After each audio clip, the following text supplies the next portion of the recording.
Salam əziz abituriyentlər, qəbul imtahanına düşən illərə gəlin diqqət yetirək, İngiltərə mövzusuna baxaq. Əgər İngiltərə mövzusu sizə çətin gəlirsə, elə bu illər və bu illərdə baş verən hadisələri öyrənərək qəbul imtahanına gedə bilərsiniz. İnşallah inanıram ki, yüksək nəticə əldə edə biləcəksiniz. 1603-cü ildə İngiltərədə hakimiyyətə Stuartlar sülaləsi hakimiyyətə gəlir. Stuartlar sülaləsindən əvvəl hakimiyyətdə İngiltərədə Tudorlar sülaləsi olmuşdu. Tudorlar sülaləsinin axırıncı nümayəndəsi 1. Yelizavetanın varisi olmadığına görə hakimiyyəti 1603-cü ildə Stuartlar sülaləsi gəlir. Stuartlar sülaləsinin ilk nümayəndəsi 1. James idi. 1. James'in hakimiyyəti dövründə biz görürük ki, o parlamentlə yola gedə bilmir. Parlamenti hətta ləğv etmək istəyirdi. Gəlin görək İngiltərədə parlamentin əsas işləri və yaxud da əsas səlahiyyəti nədən ibarətdir? İngiltərədə parlament qərar qəbul edir, qanun verir, daha doğrusu vergi təyin edir, qanun verir və siyasi məhbusların işinə baxırdı. Yəni, vergi təyin etmək məsələsinə krallar baxa bilməzdi və yaxud da özlərindən vergi təyin edə bilməzdilər. Elə məhz bu məqama görə də 1. James parlamenti sevmirdi. Özü parlamenti ləğv etməyə çalışırdı. Parlamenti sevməməklə yanaşı yadda saxlayın ki, həm də Puritian təriqətində sevmirdi. Çünki özünün yaratdığı 16-cı əsrdə İngiltərə krallarını müdafiə edən bir kilsə yaradılmışdı, Anglikan kilsəsi. Və Anglikan kilsəsinə kral nəzarət edirdi və dövlət tərəfindən də həmin Anglikan kilsəsi maliyyələşdirilirdi. Elə məhz bu Anglikan kilsəsinə qarşı çıxanda Puritian təriqəti idi. Yəni, kralın müdafiə edən bir kilsə Anglikan kilsəsidir və ona qarşı çıxanda Puritiandır. Sizcə, kral Puritian kilsəsini sevə bilərmi bu halda? Əlbəttə ki, sevməzdi. Puritian təriqətinə qarşı çıxırdı. Bəs Puritianlar Anglikanları niyə sevmir? Puritian təriqətinin nümayəndələri deyirdi ki, dəbdəbəli mərasimlər keçirmir. Ucuz kilsə tələb edirdilər, qənaətçiliyi tələb edirdilər. Elə buna görə Anglikan kilsəsinə qarşı çıxırdılar. Elə Anglikan kilsəsinin başçısı da, kral da elə bu Puritianı sevmir. Və yadda saxlayın ki, James'lə bağlı bu iki məqama diqqət yetirin. 1. James'in hakimiyyəti dövründə biz İspaniya ilə nikah diplomatiyasının qurulduğunu, lakin yenə də İngiltərənin dənizlərdə əsas rəqibi İspaniya olduğunu görəcəyik. 1600, gəlin baxaq, 40-cı ilə, 1625-ci ilə qədər hakimiyyətdə 1. James olur. 1. James'dən sonra hakimiyyətə gəlir 1. Charles. 1. Charles da yenə atası kimi parlamentlə yola gedə bilmir. O, Şotlandiya ilə müharibə aparmışdı və həmin müharibə nəticəsində xəzinəsi xeyli boşalmışdı. O xəzinəni nəyin hesabına doldurmalıdır? Nəyin hesabına dolduracaq? Əlbəttə ki, vergi hesabına dolduracaqdır. Vergiləri artırmalıdır ki, həmin xəzinə boşalmış xəzinə dolsun. Yaxşı, vergini kim təyin edir dedik? Parlament təyin etmir, elə deyilmi? Parlament təyin etməlidir. Yəni, kral təyin etmir, parlament təyin edir. Və 1640-cı ildə 1. Charles sevməsə belə parlamenti, ondan ziddiyyətli məqamlar olsa da 1640-cı ildə parlamenti dəvət eləməyə, yeni vergilər təyin etmək üçün çağırmağa məcbur oldu. Və bu parlamentdə gəldi və uzun müddət fəaliyyət göstərdi.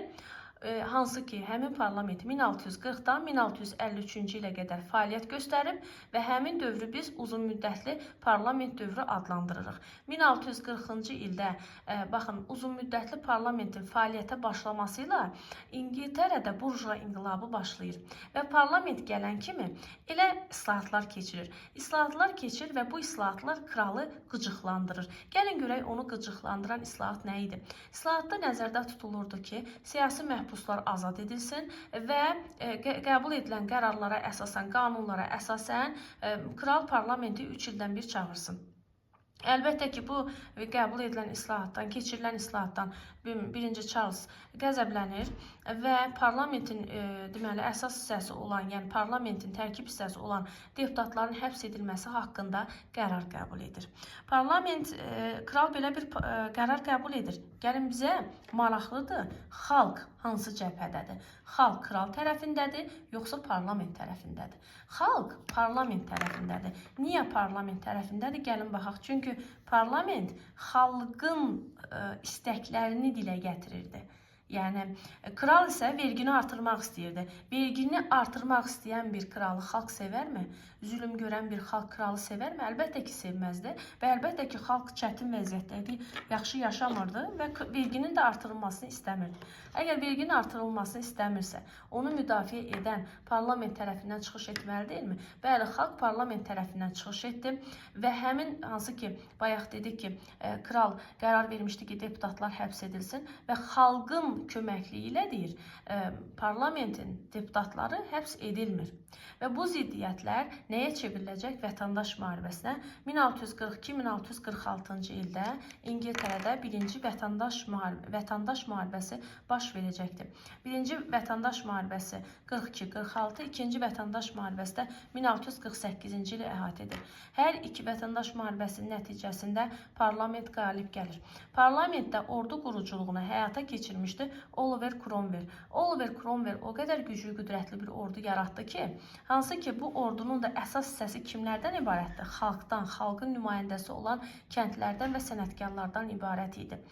Və burada Oliver Cromwell güclü ordu yaratması sayəsində əlbəttə ki, xalqın sayəsində 1646-cı ildə Oliver Cromwellin qoşunları və yaxud da parlament qoşunları deməli, vətəndaş müharibəsində qalib gəliblər.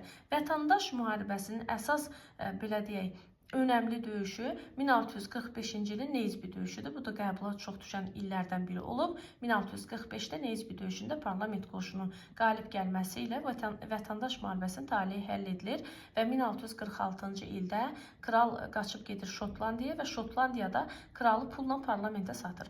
1648-ci ildə ikinci vətəndaş müharibəsi olur. Yenə parlament qalib gəlir. Parlament qalib gəlir, deməli, yenə kral görür ki, Şotlandiyaya gedir və Şotlandiya sonra bunu əlbəttə ki parlamentə, bir də onu da qeyd edək ki, ikinci vətəndaş müharibəsində elə kralın özünün deməli müttəfiqi Şotlandiya idi. Və ikinci vətəndaş müharibəsində elə ona müttəfiqinin yanına qaçır gedir 1648-də məğlub olduqdan sonra.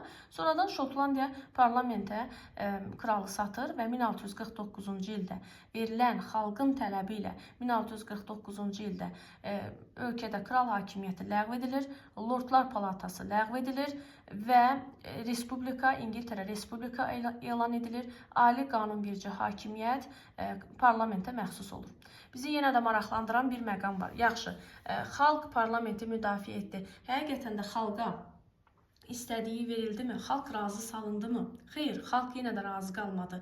Xalqı razı salmadılar. Çünki kəndlərin torpağa görə zadəganlardan asılılığı yenə saxlanılırdı.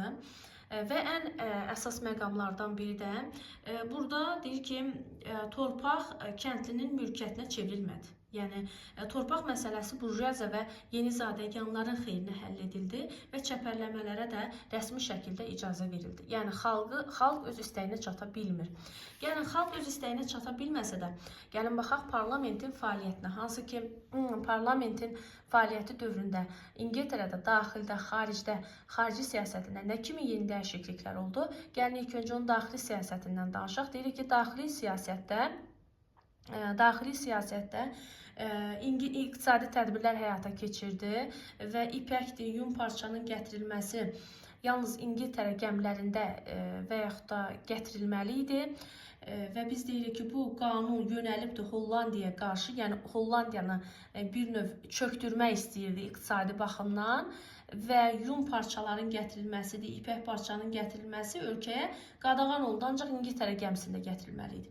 Xarici siyasətdə isə biz deyirik ki, İngiltərə müstəqilliyi İspaniya və Fransa tanıdı. İngiltərə, Hollandiya və Portuqaliya ilə müharibə aparır və öz üstünlüyünü onlara qəbul elətdirir. Və 1649-cu ildə unutmayaq ki, mən yazmağı unutmuşam, 1649-da İrlandiyanı işğal edir. Bu 49-cu ildə İngiltərə həm Respublika elan edilir, belə yadda saxlaya bilərsiniz, həm də İrlandiya işğal edilmişdir. İrlandiya işğal olunur, 1652-ci ildə də Şotlandiya işğal edilmişdir. 1652-ci ildə Şotlandiya işğal edilsə də, xalq parlamentdən qətiyyən razı deyil. Niyə razı deyil? Çünki ordunun saxlanması üçün günü-gündən xərclər çoxalır. Xalq tamamilə respublikadan əlini üzübdür, yəni daha doğrusu parlamentdə üzmüşdür ticarət zəifləyirdi, kənd təsərrüfatı məhsullarının istehsalı azalırdı, ərzaq məhsullarının qiyməti qalxırdı. Elə bu arada biz əsas burada qəhrəmanı görəcəyik. Əsas qəhrəmanımız burada Oliver Cromwell-dir. Oliver Cromwell fikirləşir ki, bu parlamentin hakimiyyətə gəlməsində, İngiltərəni idarə etməsində ali qanunverici parlamentin məxsus olmasında yəni Oliver Cromwell düşünür ki, özünün böyük rolu var. Elə deyilmi? Axı o parlament qoşununu təşkil edən kim idi? Cromwell idi. Cromwell güclü ordu yaratmışdı və Cromwell düşünür ki, nəyə görə hərbi çevriliş etməyim, nəyə görə İngiltərədə hakimiyyəti ələ keçirməyim və xüsus da xalq da parlamentdən narazıdır və Cromwell 1653-cü ildə elə bu niyyətini həyata keçirir. 1653-cü ildə uzun müddətli parlamenti hərbi çevriliş nəticəsində buraxır və 1653-cü ildə özünü İngiltərənin himayəçisi adlandırır. Yəni, himayəçi nədir? Lord Protectoru elan edir. Və İngiltərədə 1653-cü ildə hərbi diktatura qurulur. Bu hərbi diktatura 1660-a qədər davam edib. Burada 53-58-də hakimiyyəti olan Oliver Cromwell-in dövrüdür. Yəni, Oliver Cromwell hərbi diktatura qurur. Cromwell ölkəni generalların köməkliyi ilə idarə edir.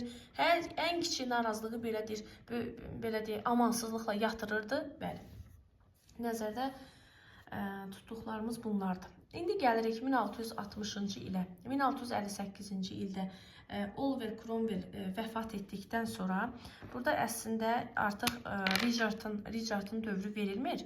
Gəlin elə bunu da 1600 Lord Protectorluq dövrü 53-dən 60-a qədərdir. 1660-cı ildə hökumətdə olan və yaxud da hakim dairələr düşünür ki, ən gözəli və yaxud da parlament düşünür ki, buraxılan parlament düşünür ki, ən gözəli monarxiyanı yenidən bərpa eləməkdir. Çünki bunlar respublika quruluşu yaratdılar, idarə edə bilmədilər. Və respublika quruluşunu idarə edə bilmədilər. Yenidən xalqın artıq respublikaya inamı yox idi. Onu yenidən yarada bilməzdilər. Çünki xalq axı inanmır. Xalq inanmalıdır ki, yenidən respublikanı dəstəkləsin. Onların inamı yox idi. Elə məhz buna görə parlament üzvləri olsun, istər hakim dairələr düşünürlər ki, ən gözəli yenidən monarxiyanı bərpa eləməkdir. Yəni monarxiya nə vaxt ləğv edilmişdir? 1649-da İngiltərənin respublika elan edilməsilə monarxiya ləğv edilir. 1660-da yenidən Stuartlar sülaləsi bərpa olunur. Stuartlar sülaləsinin nümayəndəsi də olacaqdır, gətiriləcək 2-ci Charles hakimiyyətə getirilir 1685-də. Amma ona hakimiyyəti ilə kim gətirilir? Parlament gətirir də və razılaşır ki, parlamentin səlahiyyətlərinin bölüşdürülməsi və digər məsələləri də qəbul etməklə o hakimiyyətə gətirilir. Və 2-ci Charles hakimiyyətə gələndə bildirir ki, inqilab iştirakçılarına bəraət veriləcək, etiqad azadlığı təmin olunacaq, ələ keçirilmiş torpaqların toxunulmazlığı təmin olunacaqdır. Əla. Yaxşı, bu 2-ci Charles'dır. 2-ci Charles'dan sonra 2-ci James gəlir. 2-ci James gələndə yenə də 2-ci James'lə artıq yenə də münasibətlər pisləşir. Nə edir? 2-ci James nəyi bərpa eləməyə çalışır? 2-ci James katolik deməli mütləqiyyətini bərpa eləməyə çalışır. 1685-ci ildə hakimiyyətə gəlir.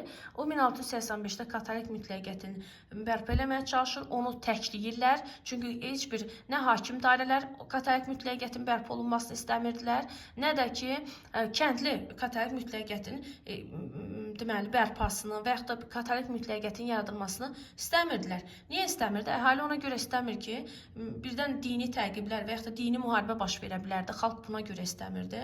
Burada hakim şəxslər və yaxud da bu torpaq sahibləri də qorxurdu ki, katolik kilsəsi bərpa olunsa onların torpaqları əllərindən alınacaqdı.